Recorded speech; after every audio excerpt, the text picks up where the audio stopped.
বাংলার সুলতান হযরত বাবা শাহ আলী রহমতুল্লাহ আলাইহির কদম মোবারকে এই জুমা হুজুরকে এবং জামানার মুজাদ্দিদ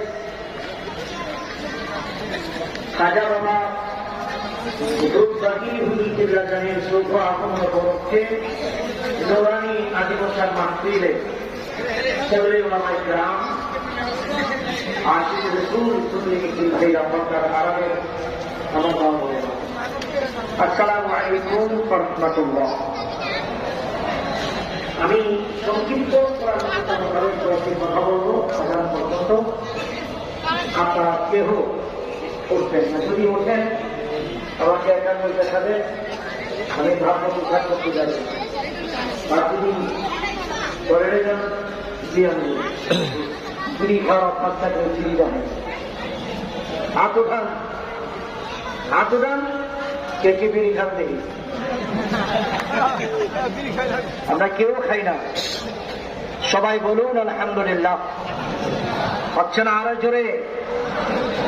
আমার আগে যিনি বক্তব্য দিয়েছেন আমার শ্রদ্ধেয় চাচা প্রখ্যাত আলেম, সময়ের কারণে তিনি আয়াতে কালিমার ব্যাখ্যা দিতে পারেন। তিনি যে আয়াতটা করেছেন এই আয়াতের ব্যাখ্যা আমি বলি চাই, সবাই আমার সঙ্গে মহব্বতে করবেন। বিসমিল্লাহির রাহমানির রাহিম।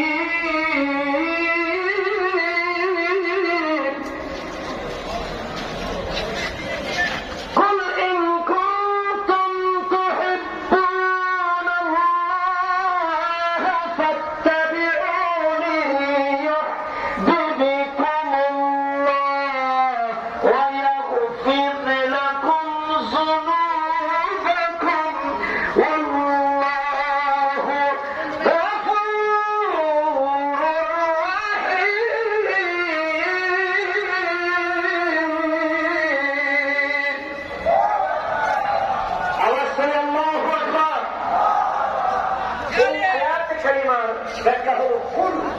বলেন আল্লাহ আমার রাসূলকে, হাবিব আপনি বলেন ইন কুনতুম তুহিব্বুনাল্লাহ, তোমরা যদি আমি আল্লাহকে ভালোবেসে থাকো, শর্ত হলো ফাত্তাবিউনি, রাসূলের অনুসরণ করে রাসূলকে ভালোবাসো। কি শোনা গেল?